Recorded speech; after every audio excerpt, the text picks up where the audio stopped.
I'm Issa, and this is my 1986 C10. And we built this truck in 2 weeks, finished Hot Rod Magazine's drag week, and here's how we get here. By the way, that's my kid.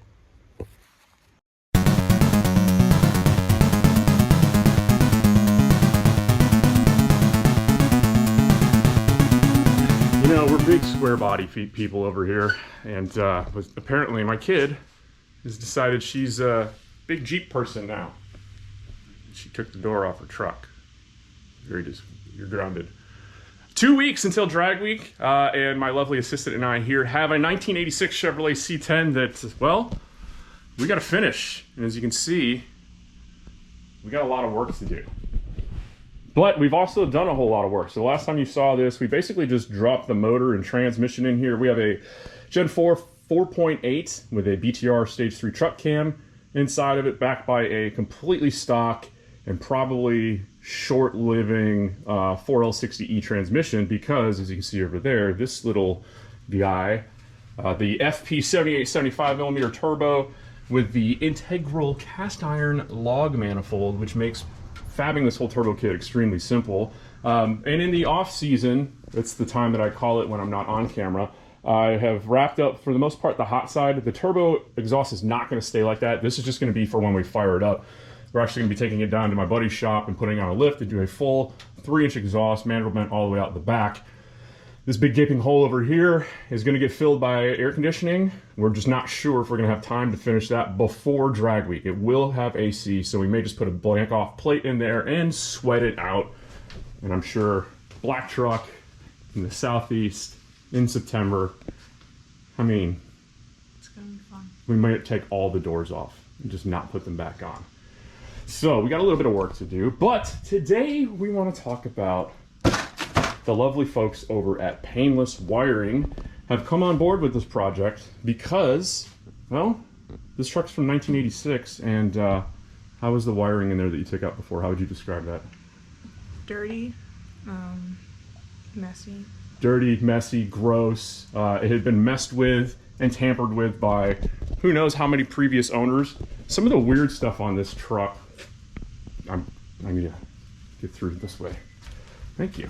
So, there's no power doors, power windows, nothing. As you can see right here, we've taken the door off. It doesn't have the little door accordion, but this truck doesn't have, there's no real way to unlock it.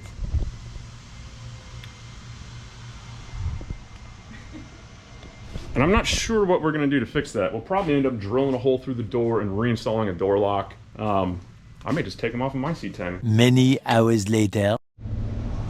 Okay, so what we have here is an entire harness for a 1973 to 19... Where are your shoes? 91-ish square body Chevrolet. Pickup, suburban, quad cab, etc. Long bed, short bed, doesn't really matter. All of it is all inclusive here. So we have part number, right there. This is the main chassis harness, and then they also sent us the AC harness. And what you have is a direct replacement for the factory harness that GM would have put in these trucks. It has power door locks, power windows, and all that stuff on here. Obviously, this truck has neither, so we will be removing some wires, and the manual is exceptionally thorough and tells you everything that you need to know. And the way that these harnesses are laid out is by sections. So we have the inside the cab and fuse box section right here, and then this is the front section right here where it have horn, headlights, turn signals, starter, etc. Everything that comes through the factory location in the firewall. And if you've ever messed with these on anything from 1986, 1986, way out there, 1986 in the back, all these things, these get so disgusting and gross because they pack them with basically, I think it's dielectric grease, but when it's 30 years old, it basically turns into like filthy candle wax. That's the best way I can describe it. So we ripped everything out rather than try to plug your ears, unfuck what was here. We just decided to put all fresh stuff in here, and the folks over at Painless made it super simple. So you can see every single wire and its function is printed, and this is like the best manual. Like when you're done installing it, save this. So as we're going through this to make the necessary modifications and move a couple wires around, like, and I don't mean that like it came wrong, it's just the way it is. Like, for example, high beam and low beam. On early trucks, this would have been on the floor, right? So they leave this separate. It would have been a little old school. Have you ever seen those? You don't know nothing about that, do you? Nope. See, back in the day, before cars ran on computers, in order to turn your high beams or low beams on, you had a foot switch. You did it with your foot, not on the steering column. And you felt real cool when you did it too. You're like, look, no hands. You never seen those? No. Man. There. You guys feel old yet? So, this truck does not have that. I've actually considered going to the parts store. You know what? We may still do that. I may do that to you. Just go buy the foot. That's what we're going to do. We're going to go buy the foot dimmer switch because they're like $10 and we're going to put it on there. Yeah. But if you didn't want to do that, you would take this harness and you would relocate it over to this guy right here, the turn signals, because this is all the stuff that connects onto the factory GM column. They're even smart enough to give you two different styles of the turn signal switches here because newer trucks have this style, older trucks, well, don't. So we're going to continue modifying this harness here and get this ready, and hopefully today we'll have, I think by the end of the day today, if we really thrash, we can almost have this entire truck wired for the chassis. Chassis. Why don't they say, why is the S silent? Chassis. There's 3 S's in chassis. It's pretty weird, right? Yeah. Did you know in, say, Pacific Ocean, there's 3 C's in there and every single one of them are pronounced different? English is fucking hard, yo. 1 hour later. All right, situation update. How do you feel about wiring so far? It's fun. Is it? Yeah. Yeah, see, most people don't feel that way.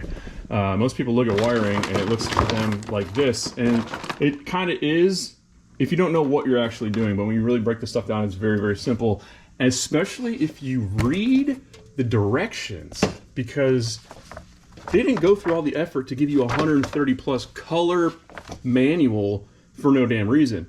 So because this truck is getting some modern updates, such as an LS motor, fuel injection, blah, blah, blah, and some things we're not using, like for example here, dual tanks. This truck did originally have dual tanks on it. However, we're not using that one over there. As I showed you before, I've installed a Walbro 450 pump in the left side tank. Flashback. Shout out to my boy, Jamie Parker. He had an OBS style tank pickup laying around, and so the 88 to 91 OBS trucks were fuel injected. So a little bit of modification here to make it accept the Walbro 450 pump. You know, usually they have like the 195, the traditional ones where they don't have this flare on the bottom, so it fit a little bit better, but nothing a quick hose clamp can't fix. And I got a piece of high pressure fuel hose in there to supply it. That is a 3/8 of an inch fuel supply, which is basically 6 AN. On the top here, I converted it over to some compression fittings to swap it over to MPT, which I will then put adapters on to convert it to dash 6, because that is what is on our regulator filter combination. This is commonly used in a lot of LS swaps for older vehicles because it makes plumbing the fuel system to your modern motor exceptionally easy. End of flashback. So we got 15 gallons of EFI pressure. So we're going to reuse or repurpose some of the wiring in this harness here. For example, the dual tank setup is now going to actually turn on our fuel pump versus activate or actuate the valve switching, the overly complex 1980, who cares? So we've gone through the harnesses with the recommendations from Painless as far as repurposing wires or just removing crap that we really don't need to give it a cleaner install when it finally does go into the truck. That's the inside, here's the front. Here's my kid, and here's the truck again. What we just finished doing, and she's just learned, how hard is that engine harness to install?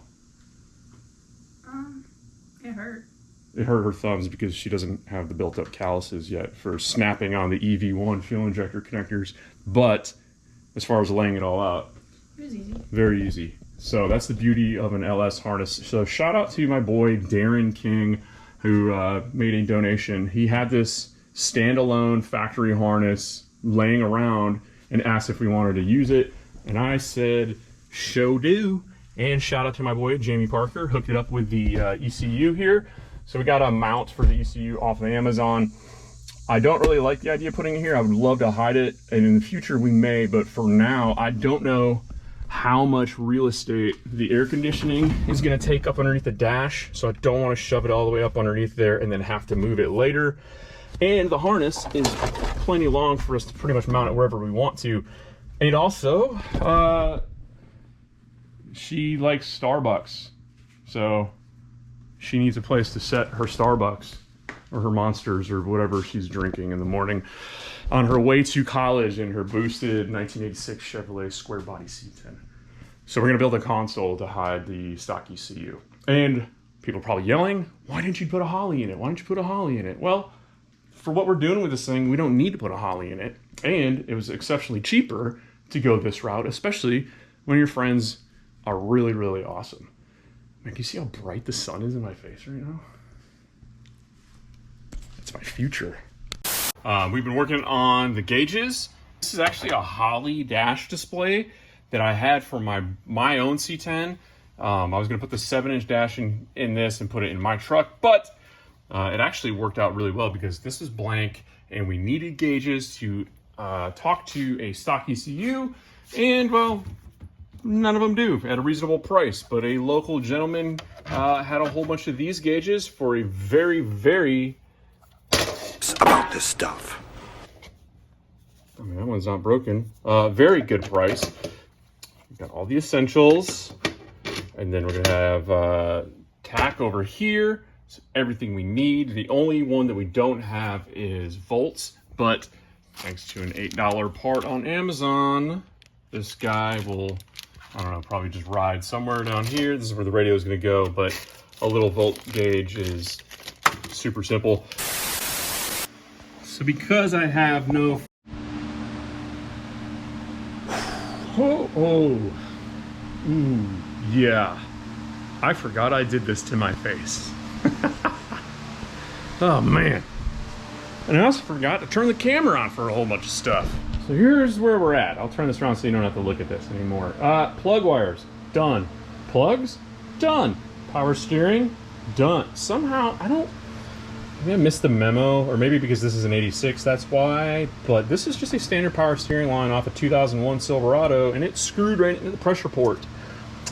Using my lathe, I turned the AN adapter into a barb fitting, and that now connects to that. That's done.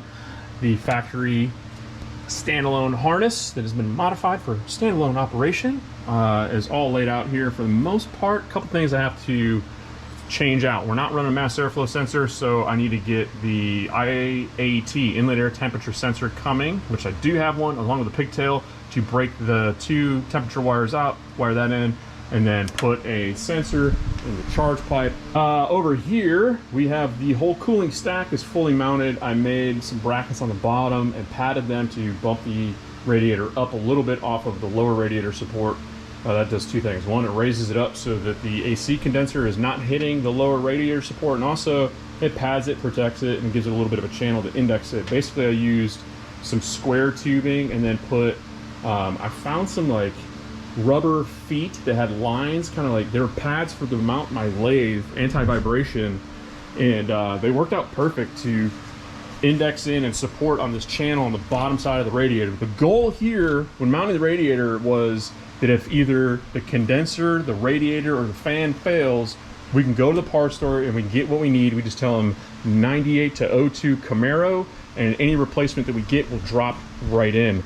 The only thing we're gonna have to do if the fan fails, well, you gotta drill a couple holes in here to put zip ties, because continually during this project, knowing that time is of the essence, I keep finding myself like overanalyzing, overthinking, and just like, dude, just get it done. It may not be like show car ultimate appearance, but it doesn't, a couple zip ties on here is a lot better than standing here for 30-40 minutes trying to figure everything out.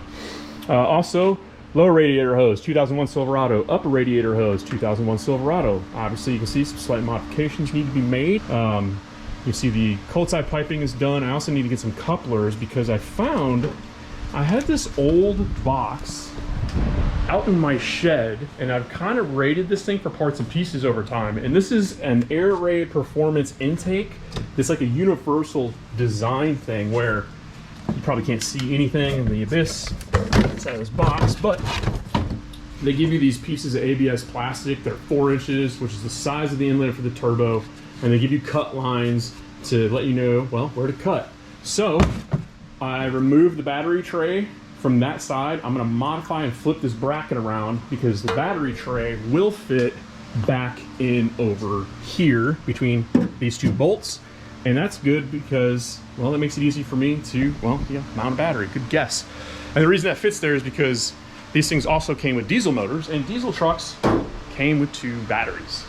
Other things that we have done in the meantime, I can't even keep track anymore. It's progress has been going real fast. Yeah, that's it.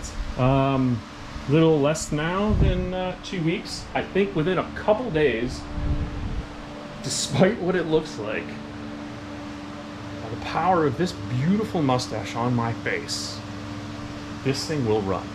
And I'm not changing this look until drag week is over. And we're doing it with this truck. So because I have no forethought, I did not put a turbo drain on this motor before we installed it. As you can see, we installed it, well, quite a while ago, judging by the cobwebs and the surface rust and everything. But full disclosure is because I didn't think it was going to go in the first time, and it went right in thanks to these Holly mounts. But here's a little trickaroo for you guys if you didn't know. So you can see inside of the threads in between the spaces on the tap here, this is about the only angle that you can really get in here to get a fitting on that's not going to interfere with the balancer. So, and you can get a drill in, but I pack the spaces in between on the tap with grease, and then also you see the drill bit is packed with grease. And so I will drill a little bit, back it out, wipe it off, use the vacuum, suck out the hole. That's nasty. The theory is that the grease is going to catch any of the shavings and chips that come off from the drilling and tapping process. And while it is not a perfect theory, it does probably catch 80 to 90% of all junk that's going to make its way into here. So if a lot of people are going to be like, oh, that's sloppy, that's shade tree, that's crap mechanic work. If you check out, like back in the day before they were all contained oiling systems, tons of turbo kit companies out there, tons of supercharger manufacturers out there. This is how they had you do it. Drill and tap the oil pan on the car like anybody would do in their garage. So this is just the way I kind of go overboard with the vacuum, the grease, and kind of, you know, go back and forth. I've done this on, I don't even know how many cars, and I've never had one single issue. This is the first time I've done it on the truck though. Maybe the truck will resent me. I don't know. Did a parts store run. As you can see, got a belt put on here, banjo tight. It is a belt for a 2001 Chevy Silverado made with real tornadoes. I got the clamps on the lower hose, and I'm currently working on joining A to B. So I could not find a suitable connector to splice these 2 hoses together. I need something that is about like 1 3/8 diameter, less than 1.5 inches for sure. I had this, some old, I don't even know where this came from, some scrap metal, but it's aluminum, and it's got a real thick wall on it, and there's enough of a wall thickness for me to be able to turn it down in my lathe. So let's make an adapter.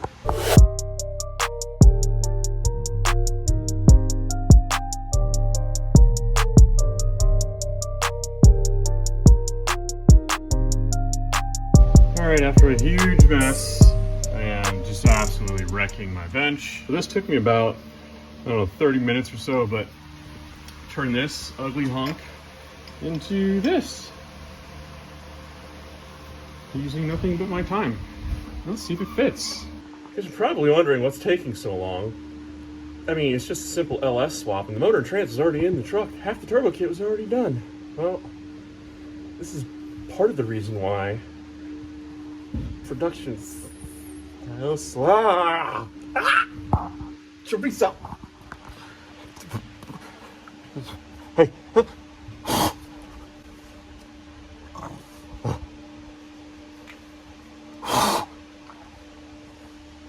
I'm scared to move because I'm afraid if I move, I'm gonna hit my head. And he's biting me. It's eating a python with hair. What the? Jody, what are you doing? Hey, quit eating my creeper, you creeper. Torque converter is bolted up. Again, stock 4L60 in here. Here's a little pro tip. Always make sure you check your converter to flex plate spacing. It is called flex plate, but it's really not made to flex towards the converter. So you want to make sure you shim whatever washers you need between the converter and the flex plate. Shove your converter all the way back into the transmission. Make sure it's fully engaged with the pump. And then pull it out 1/8 of an inch, maybe just a hair more, anything a little bit more than a 1/4 inch, you're kind of pushing it. Those of you paying attention, that is not a broken bolt in the starter pad. It's a mud dauber nest. And here in North Carolina, those things are everywhere, and those little nests are full of nightmares, and they're everywhere on this truck. But here you can get a good shot of the underside. There's the FP manifold, looking sexy as hell. Okay, it's day whatever the hell. I don't know, it's Wednesday, so we have Thursday, Friday, Saturday, 10 days until we have to be drag week to tech in. I got this thing all cut out in this little insert. It's gonna go right yonder. And then I took it outside and painted it. So I'm just kind of waiting for the paint to dry because right now when I touch it, it leaves my fingerprints. Oh, don't be stealing my identity. Other things, there's a big mess. We have, man, I don't even know where we're at video wise. Parts are showing up, O2 sensors right there. The throttle cable is now hooked. We have throttle actuation. I have ran the boost gauge line as well as the oil pressure line. So we're not gonna run the oil pressure sending unit, the original one, because the computer that's on this, it doesn't monitor it. So this will just be strictly an analog gauge. And I made it through these little bulkhead fittings that I kind of just dug out of my stash. These are actually old brake lines from my race car. And they just pop up right here through the dash. So when we put the cluster in, oil pressure hooks right here on a bulkhead and line to make sure we don't have any hot, nasty oil spraying in here. And then the boost control line on a push to connect hose. So no tool is required to remove it.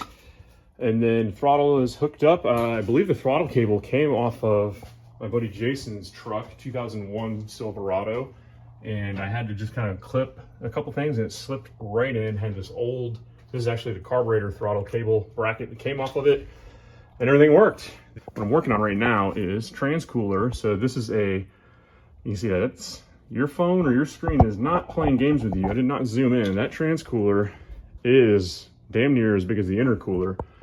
This is a TrueCool 40K. I've used these in the past on the trucks that I tow with. My Dodge has one in addition, as well as my Yukon. And these things will keep it nice and frosty. And it fits. So the radiator is currently mounted in its position. So I still have room to put the condenser in here. I'm gonna use the factory C10 stuff to mount the condenser, probably lay it back a little bit. And then the intercooler mounts here and that still fits. So I got it's a little dingly. So I'm gonna keep chipping away at it, mount that, and then make training cooler lines. And then it's too hot in here. I gotta turn the fan back on. I'm sweating. What are we about to do? Start the truck. The truck or Start my truck. your truck? That's right.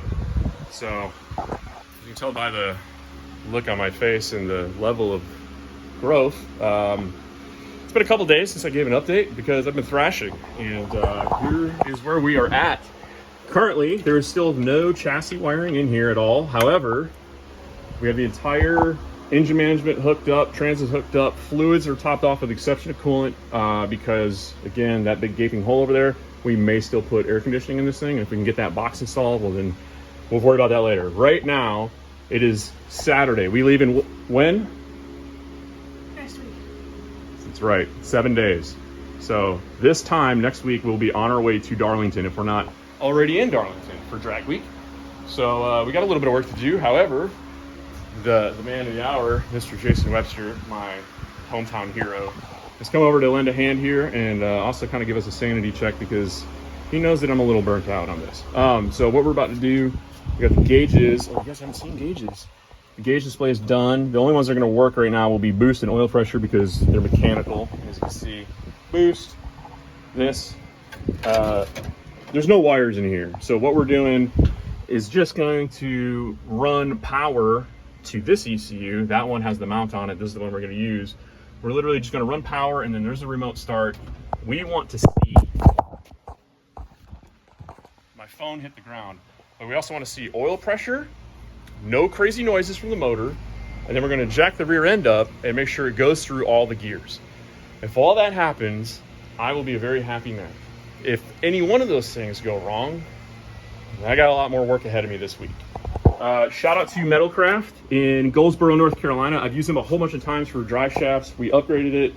I believe it's a 3.5-inch drive shaft. It's got 1350 U-joints in the front, and it's got 1350/10 here in the back. But as Jason pointed out, it's not a legit 13. What did you say that was? 13 something R? It's a 1330R. So 1310 U-joint caps didn't work. So we stole the U-joint caps off of my C10, and those still didn't work. So in order to make sure the thing doesn't flop around and fly off and that I can actually see the thing go through gears, we just kind of, this is temporary. Hopefully it doesn't, just, that's not gonna stay that way. So we're gonna raise the rear end up, and then we're gonna fire this thing up. So here we go. Where's the fire extinguisher? Anyway, 1 week till drag week. First startup. Here we go. I just hold it down It starts. till it starts, and then I let go once it starts. Mm-hmm. Okay. Right? Yep.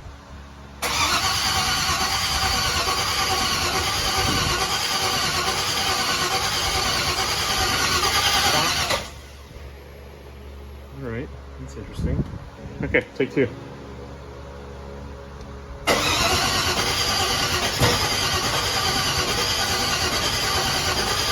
Tried.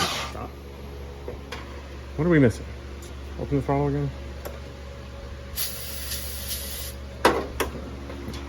Try it again. Yep.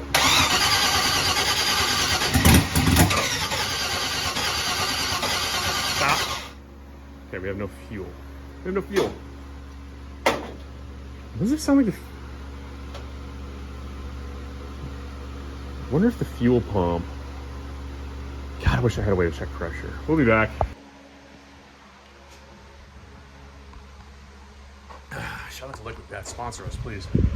Because I think Liquid Death delivery on a race car would look super sick, and I'm about to build the nastiest 94 Mustang on the planet. Shameless plug. Hey, you ready? It's your starter switch. No, not that one. This one. The one that's touching all the metal that's not supposed to touch. Here, hold this. Okay. This is our ignition switch right here.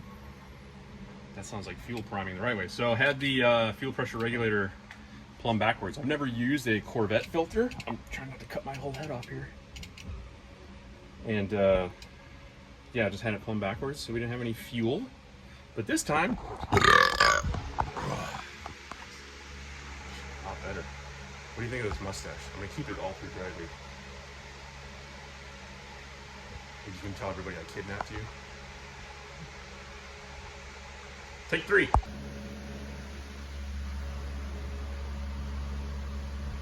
Do it.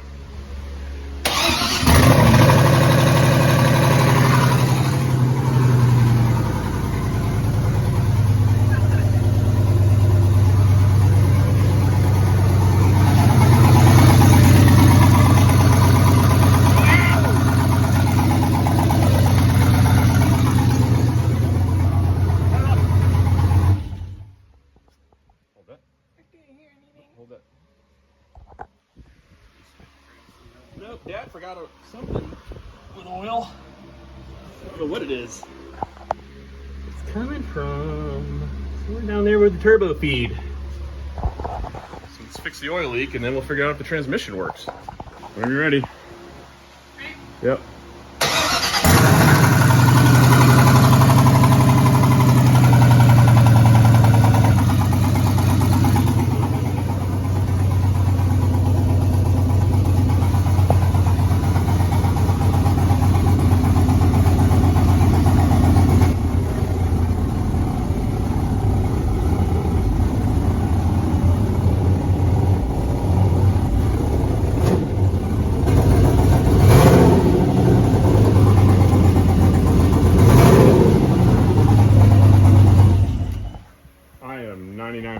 100% sure that that transmission is all neutrals.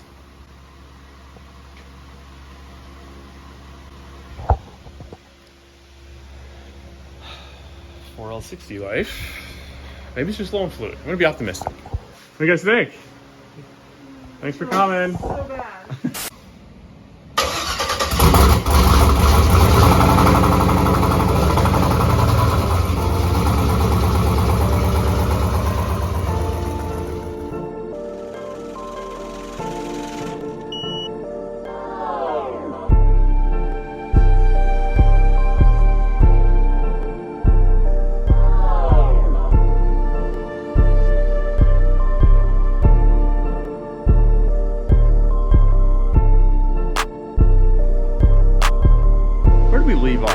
We have oil pressure, and obviously it drives onto a trailer, and we got transmotion.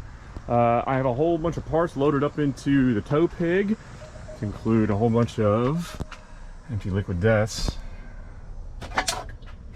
Again, look, black truck, black can, sponsor us.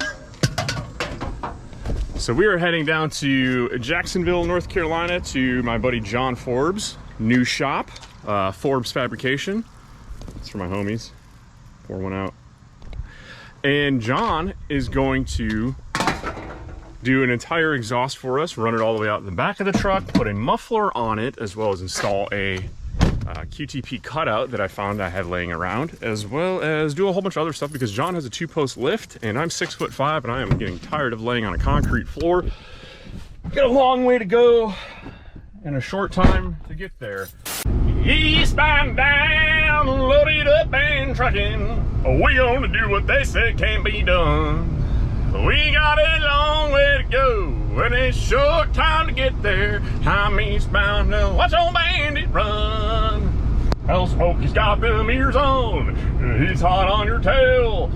Something, something, you'll end up in jail. I gotta watch that movie again. You got to dodge them, you got to duck them, you got to keep that diesel trucking.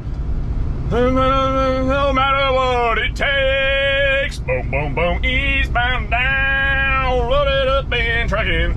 All right, as you can see, we've made it here to Forbes Fab. This is the latest and greatest, newest fabrication shop here in Eastern North Carolina. As you can see, he's got a really super clean facility here, and John welds like a robot. Here is his car that has been under construction for quite a few years, and then as soon as John finishes it, he's going to sell it. He just doesn't know that yet. But we're getting it up on the lift, we're gonna get it in the air. So plan is attach a whole bunch of 3-inch stuff, fill it full of Nature's Finest, fill it full of trans fluid, and then we're going to put this cutout in it. We got 3 O2 sensor bungs to put in, so factory, and then one for the wideband. If I have time, I'm going to throw the Corvette servo in there, filter, and a new pan gasket. This is like a 20-year reunion. Yeah, easy. So this is Chuck, this is John, and we've known each other for quite a long time. Chuck and I actually were roommates for about a year or so, and I busted his Volvo's ass with my IS 300. Yeah. It was a brutal dragging. Lots of burnouts in the garage too. Yeah. Oh yeah, insert the burnout clip of Chuck smoking out my entire garage with his 4-wheeler right here.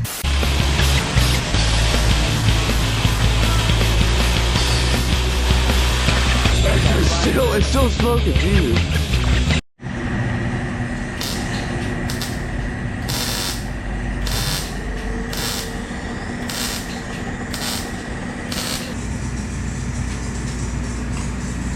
Don't let these looks deceive you. John is actually 6'3".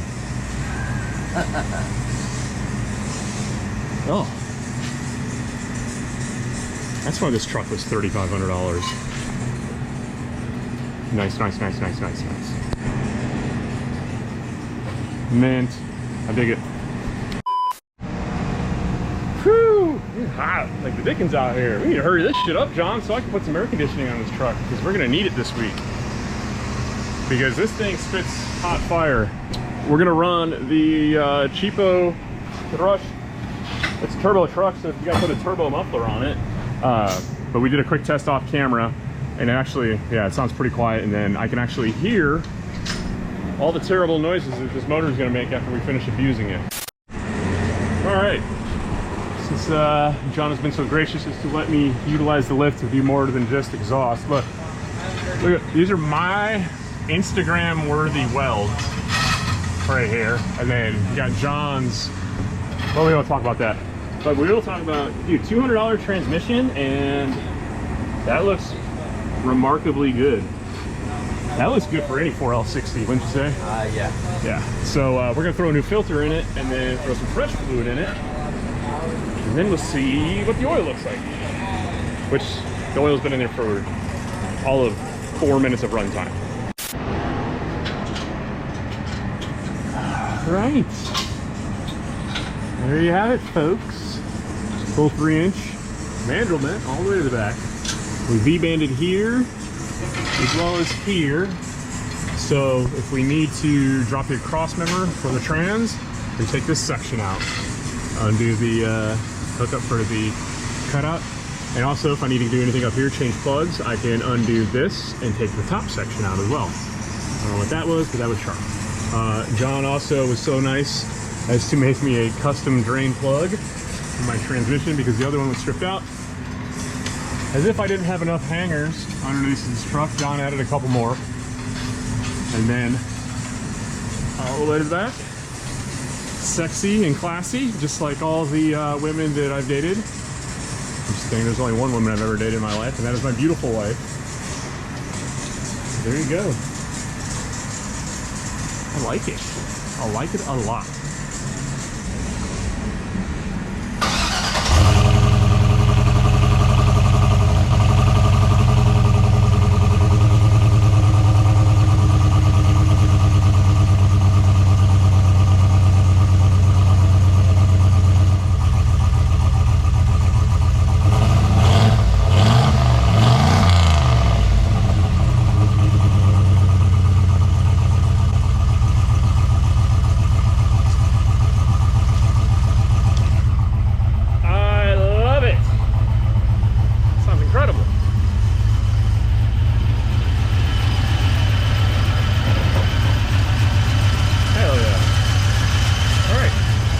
Check some trans fluid, make sure it's all on the up and up. We're gonna load this up.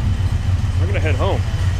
I'm gonna make dinner or eat dinner. What time is it? It's late. All right, we'll pick this up tomorrow. 3, 2, 1. Hey, like that? It's called Hollywood magic. Speaking of magic, a little bit of magic has happened. The wiring elves have been working hard. So we got basically the front harness all done.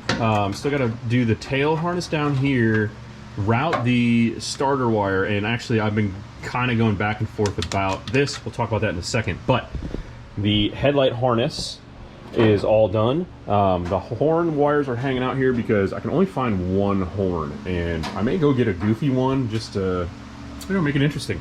But high beam, low beam, and then for parking lights, so this thing has a big old school billet, you can call it billet grill. I don't think they're really made out of billet, but they called them billet grills back in the day.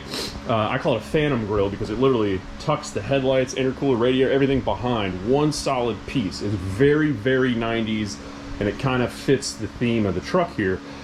The lights situation here, obviously we got high beam, low beams, well, high, low, and just low. So you got all four on when you have your low beams on, and then high beams are just these guys. Parking lights, as you can see, are all done as well. I took the painless harness and basically, you know, following their instructions. It makes it super simple. So you mount it zip tied over there essentially, and then using a loom kit, that's this harness right here, I loomed everything up, split it, broke it out here. I could have done this with heat shrink if I did a little bit better planning, but kind of in a hurry to get this stuff done. So the whole harness is tucked behind the upper radiator support, and it all runs through here. This will all be zip tied. Probably wondering what's going on with these lights, the parking lights here. So these are the original ones. Sorry, I got a runny nose. I ate some spicy food. Hold on. So these are the original housings, and they would just have an orange bulb, and normally they would be located like right about here inside of a factory grill. This truck, they removed like They were sitting like on the inside, looked real goofy, and obviously that won't work with an intercooler. And there was no real good way to mount them right here. Again, they're big, gaudy, and they just kind of take up a lot of room. So I just went to the parts store in the little trailer section, and I bought 2 marker lights. They didn't have a light that had turn signal and parking light in it in one, and honestly, I don't think I could have gotten away with it, because despite how good the Painless harness is, it's more factory original than it is kind of updated. Meaning, if you run LED lights in it, you're gonna get that real fast blinking thing, and you can put, there's stuff in there, there's products, I can't remember like what they're called, load something, that increases the load on it so the flasher works the way it's supposed to. We don't have that. I don't want to overcomplicate it, so I bought a standard incandescent bulb. These are now our turn signals, and then the LEDs right here, these little dot lights, these are our parking lights. And I think it'll kind of look cool. It'll be concealed behind the grill when it's all in here. So that's that. Now we're on to the point where I'm gonna start putting the interior harness in. I'm about to mount the fuse box inside of here. So one of the things I've been dealing with today is this guy right here. This is your starter wire. Now from here, this just needs to run straight down to the starter, and it's completely fine. Now, what we need to add and make sure we have is a neutral safety switch, meaning we don't want the truck to be able to start while it's in reverse, drive, or any other gear. We want to be able to start in neutral and park. That's it. And there's a few ways to go about this. So we can wire it in with the factory setup on here, and this is what I was kind of throwing for a loop. So down here, this guy right there, that is the factory neutral safety switch. But as you can see, there are only 2 pins on it, okay? So here's another one I got from the parts store today. So these 2 pins right here though, are they only have continuity when the truck is in reverse. That is the reverse light switch. These 2 contacts right here are the neutral safety switch. So these 2 close whenever this little guy, whenever you move your up and down, this guy moves with it, okay? So when it moves, so right there, these would be, they'd have continuity, which means they're connected. You go to reverse, it's not connected. You go to neutral, they're connected again, and then everything over here is not connected. This switch is adjustable once you mount it, and it's, you know, it's pretty simple setup on here. I don't know what this 3rd pin's for, and honestly, I don't care, because we're not gonna use this. Here's our other option. I found this in my, you can see how dusty this thing is? This is how long I'm gonna sit on this. Backup light or neutral safety switch. So this would mount on the transmission, and this little bracket will depress this little plunger whenever it is in park or neutral. And it has another one in here that would just depress this plunger whenever it is in reverse. That solves one problem, but not both. And then I even went another step further, and I bought the neutral safety switch for a 4L60 and the pigtails. So I have 3 different neutral safety switches. And why am I not using any of them? Here's why. Oh, sorry, hold on. I gotta check on dinner. Here's why. This truck has a physical lockout. So we are in park, right? I can start, it pushes the starter switch. I learned all this today. If I go to reverse, it's locked out. If I go to neutral, you can't even start it in neutral. That's all right. All these. I kind of wish the neutral one would work, because if you're rolling down the road and you need to start this thing, it might be kind of nice to be able to bypass that. Maybe we'll hide a starter switch in here. But all that to say, it already has a neutral lockout. So our neutral safety is already covered. This truck is building itself at this point. It'd be really nice if it did, because, well, it's Tuesday evening. We got Wednesday, Thursday, Friday. We want to leave Saturday, but we have all day Saturday to, you know, knock out anything we need to. What are we doing, Chorizo? Chorizo. You sit. These things smell like fish bait, but he loves them. Sit. I didn't say speak. I didn't even say speak. I didn't even say speak. What are you talking about? What? Ready? Can you catch it? 1, 2, 3. Good catch, dude. Hey, paw, shake. High five. Good boy. Good boy. Good boy. That's all I got. No more. All right. Puppy cam over.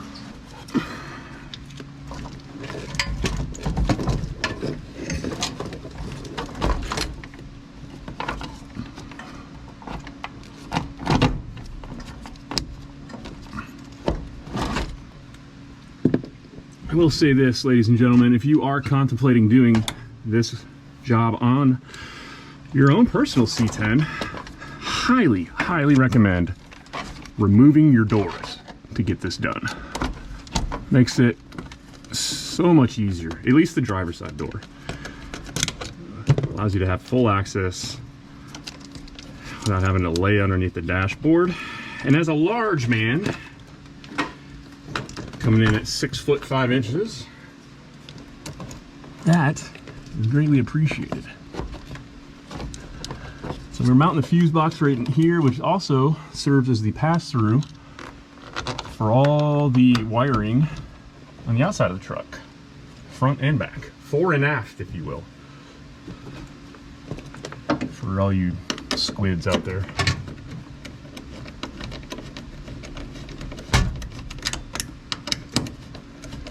Then from here, we will roughly and loosely run all of our harnesses out to their respective locations. Slight interference here in my oil line. Be all right. And once they are at their final resting places, we will begin to terminate the connections as necessary. So then from here, probably wondering where the rest of this connector is. Well, it is right there, right here for the windshield wipers, and then the rest of it is right here for the headlight harnesses. Bob Drunkle. So we got the tail stuff to run underneath the truck. I'll probably do that tonight after dinner.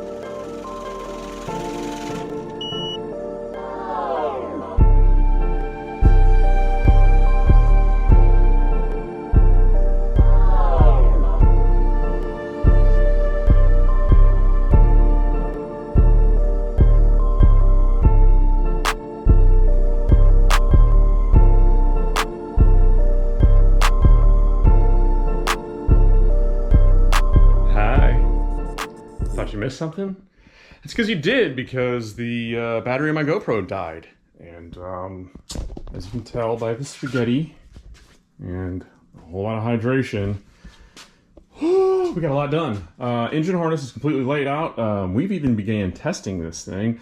The last bit of harness that I have to do is the tail harness. So that is tail lights, brake lights, left turn signal, right turn signal. And then I have to patch in the fuel level to this wire, because this is the harness that I built that goes to the tank, because I didn't read the painless instructions to their entirety. Because if I did, there's a section in there that talks about EFI, and I could have ran it through the bulkhead. Whatever, hindsight's a 2020. It's also a bitch, but it doesn't look very pretty and sexy because, like I said, I'm not going to loom the inside harness here. If this looks crazy and you're like, how do you make sense of all this stuff? It's pretty simple, actually.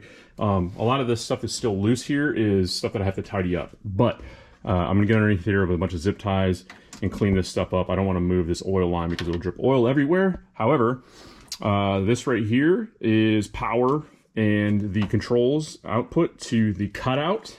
And I drilled the switch and I installed it right here. So party, close, party, quiet. I have installed the gauges already and did a functions check on this thing. And I'll show you that as soon as I get everything else done underneath here. This is the Deutsch connector for the gauges from the chassis harness. And then this is the Deutsch connector for TAC, check engine light, and speedo from the ECU. The computer is fully mounted now. Done. Fuse box, zip tied to the carpet. We're gonna build a console over all of this to kind of tidy it all up. Other things that I've added in here, I put the USB port here because this is the factory tank selector hole, so just something to fill the hole. I have another USB charger coming, but this one has the reading for voltmeter, and it's gonna go right here. This still has to get put in there. I'm gonna go get some door jamb switches. Same thing with this. So literally inside of here, the only last couple wires I gotta do are the door jamb switches. Right here, climate control, so AC and the light. This powers that control panel. Goes right there. And then this powers the radio. This is a vent, which will all go in after drag week, because today is now Thursday. That's right, we skipped ahead a day. I did a whole bunch of work yesterday, wrapping all this stuff up, put the lights up here, like we talked about before, did the functions check on that. So today the plan is finish up the tail harness, secure all the wiring on it, full functions check on it. Once that's good, hang the door and start putting the interior back together. Probably put the interior back together before we hang the door because it's a little bit easier to work around. But I gotta go get some light bulbs, and then probably this evening or tomorrow we'll drop the bed back on it, because I should have pretty much everything wrapped up back here. Oh yeah, gotta ground that, route the tank harness. I'm debating, it's actually not bad weather today. Do I want to kick this thing out and paint all this? No, I don't. I need to put the correct U-joint caps on here, because you can see these are not sitting the way they're supposed to, and I don't want that to be an issue. Anyway, this whole harness here, this is all gonna get replaced. So, enough chit chat. Trying to introduce my kids to the fine music that is JT Money. However, we don't want to get a copyright infringement, but hey, are you ready to go back to Buc-ee's and get some more pajama pants or what? Yes. Because you know we're going to Darlington and Buc-ee's is on the way, and we're not going to not stop at Buc-ee's. We're going to get buck wild. Yay! Speaking of getting buck, here we go. Right now, we're putting seatbelts in here because we figured out these inertia reels aren't very good. So thanks to Summit Clause and overnight shipping, we are going to go ahead and swap those out. And as you can tell, the interior is looking almost complete. So you like our, I got to redo those with a finer point marker because the Sharpie that I had does not work. But I haven't fired it up. Dang it, I did fire it up. I didn't even look at the gauges. Obviously, we're not going to put the HVAC in here, so no AC control panel, no vents for this week at least. The dash, this dash pad is real weird. It's real heavy, floppy, and funky, but yeah, it works for now. What I'm working on up front here, we got horns in this bitch, and then all the lights are functional right now. I did a full murder out treatment on the grill. I think I'm decided to switch it up. I'm not going to black out the intercooler. We're going to black out the grill so everything kind of like pops out from behind it. They look kind of cool. But what I'm about to do right now is I'm going to change the water pump because it has showed signs of some leakage, and I got a freshie. And then also put this clamp on. And then tomorrow I'm going to go to the DMV because this is a street truck, so we got to get street stuff for it.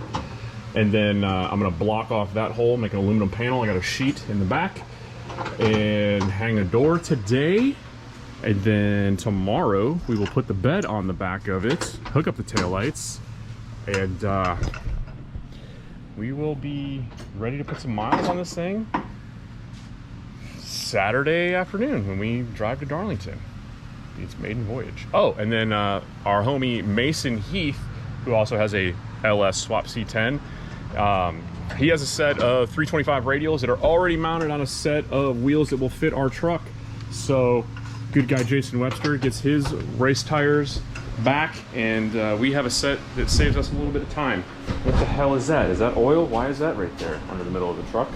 That would be trans fluid.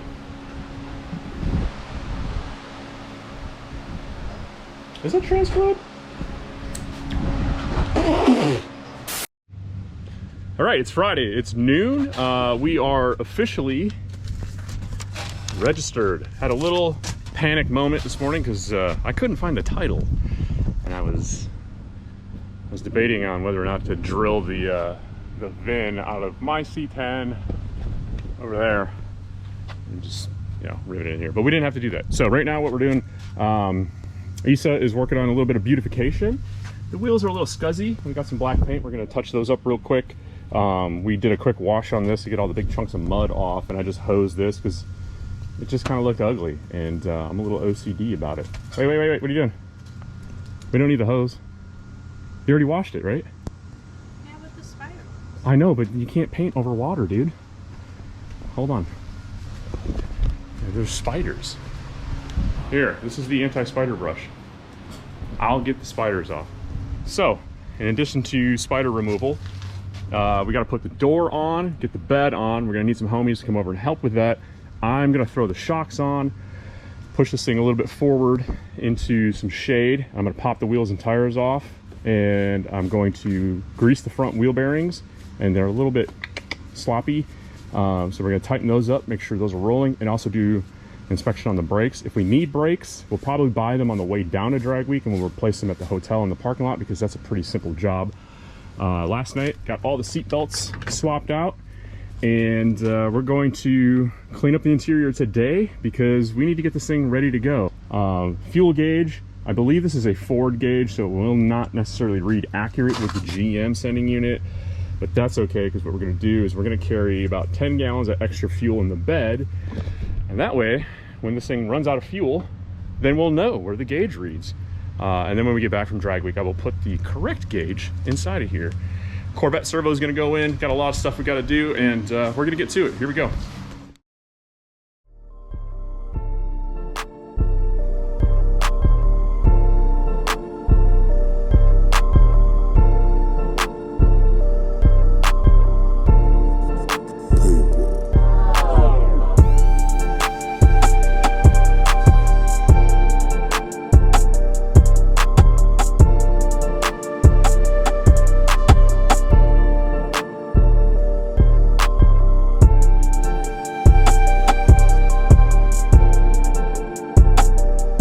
Okay, moving away from the terrible 4L60 onto some terrible brakes.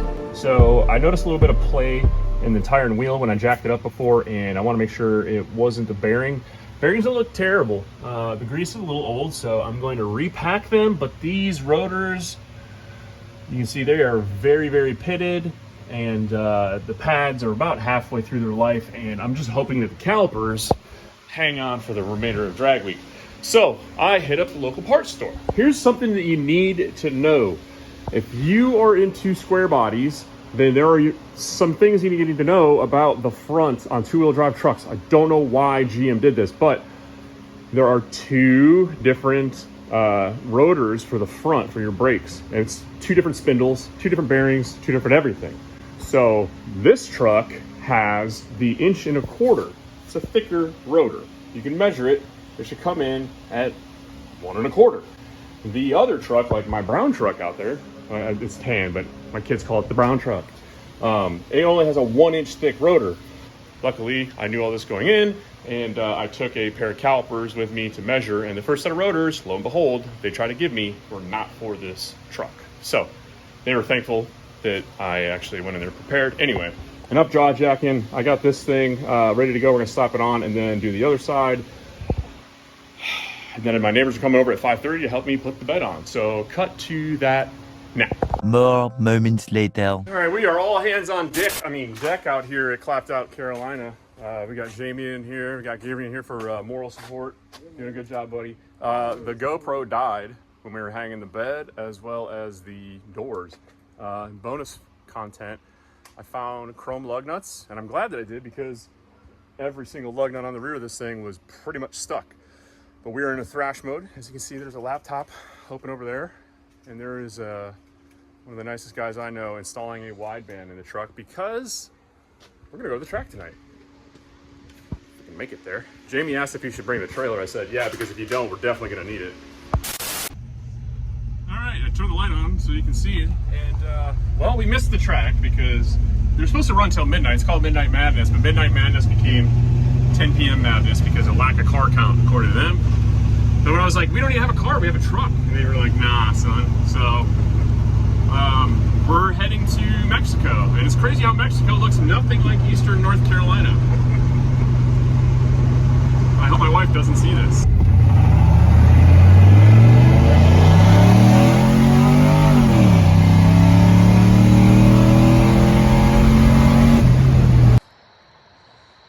Final situation report. We're doing one last revision on the tune. It's making 5 pounds of boost It has all the gears. Oil pressure is a lot lower than I would like it to be. It does meet the rule of 10 pounds per 1,000 RPM, but it's 15W40 Rotella and everything else I have, that makes like 40, 45 pounds of oil pressure at cold idle, and it'll cruise around 40 hot. This is cruising at like 15. So tomorrow I'm probably gonna dump a bottle of Lucas in it, just kind of maybe thicken it up. I may actually put thicker oil in it, like maybe some VR1, we'll see. But my phone's about to die, it's on 10%, and we're out here driving a truck that's kind of sketchy that I built myself, so in the event that the truck dies, my phone dies, well then we're walking home. So I need to be able to call AAA so that my, you know, nobody wants to walk home in the middle of the night. I'd hate for my phone to die.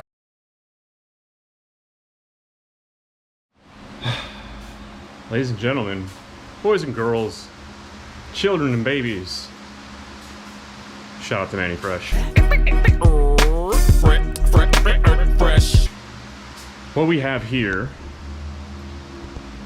is a 1986 Chevrolet C10 with a turbo 4.8 LS 7875 turbo, courtesy of Painless Performance, and also fully rewired by who? Painless Performance. And us. So shout out to everybody that's been involved with this, all the friends, Jason Webster, Jamie Parker, Darren King, Mason Heath, oh man, I'm forgetting some people. I'm sure there will be a whole long thing. I need to write them all down because there's been so many people that reached out and helped on this project. But it is the day we're about to leave, and everything looks good. I changed the oil in it. Hopefully the oil pressure stays up. Me and Scott from Drag Week have spoken, and we believe maybe you got a spun cam bearing. And I'm going to rely on my experience from last year's Drag Week with Logan and the Caprice, where the oil pressure suddenly tanked, and then it stayed there. It turned out to be a cam bearing that just decided to quit. So I think we're going to play the safe thing. We're just going to try to complete Drag Week. That's the goal. And have fun. And hang out with some friends, meet some new friends, and make it home in one piece. And then on Friday, last day of Drag Week, after we've completed, we may send it pretty hard and see what this thing does. I don't know. We'll see how the oil pressure does. We got a 3-hour drive. I got to go shower, finish packing. Issa is going to finish washing up this truck so we look good. And then we're going to go meet up with our friends Scott and Josh. And we're going to caravan down to our hotel. And we're going to try to get there in time to get a decent meal tonight. And get some good sleep, because tomorrow is game day. Tech day 1. Day 0. Whatever it is. All right. We're out. Peace.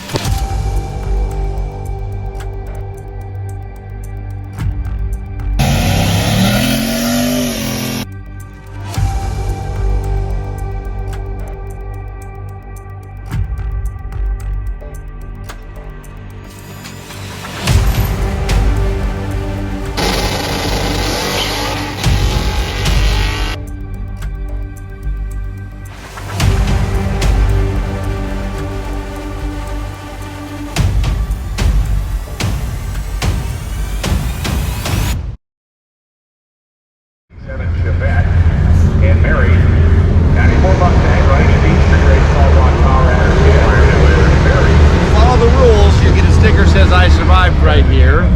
Don't follow the rules, you'll get an epic fail.